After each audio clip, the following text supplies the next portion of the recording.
The night was thick with fog as John drove along the winding country road. His headlights barely pierced the gloom, casting eerie shadows on the trees that loomed on either side. Suddenly, a figure appeared at the roadside. John slowed, squinting through the mist. It was a young woman, her pale face ghostly in the dim light. She raised a hand, thumb extended. Against his better judgment, John pulled over. The woman climbed in without a word, her movements oddly fluid.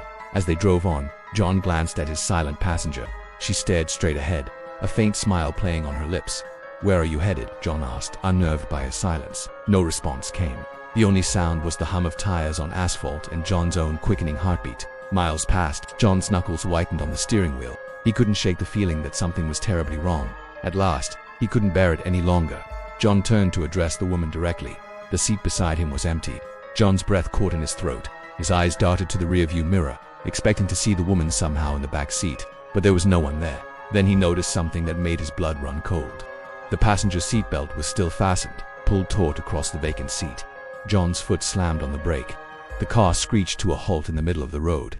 He sat there, heart pounding, staring at the buckled seatbelt. With trembling hands, John reached out and touched the belt. It was ice. He fumbled for the door handle, desperate to escape the suffocating confines of the car.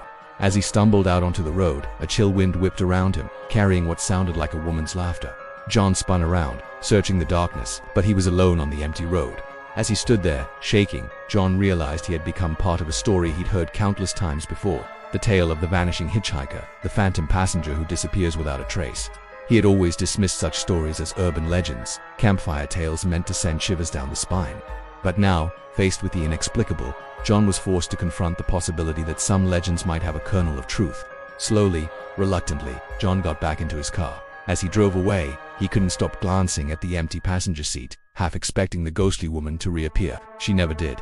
But from that night on, John never again picked up a hitchhiker. And whenever he drove that lonely stretch of road, he always felt a presence beside him, silent and smiling, buckled safely in for a ride that would never end. The story of John and the vanishing hitchhiker spread quickly.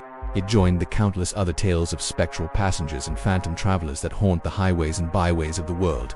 Some dismiss such stories as mere fiction, the product of overactive imaginations and too many late-night horror movies. But for those who have experienced the unexplainable, who have felt the chill touch of the otherworldly, these tales resonate with a deeper truth.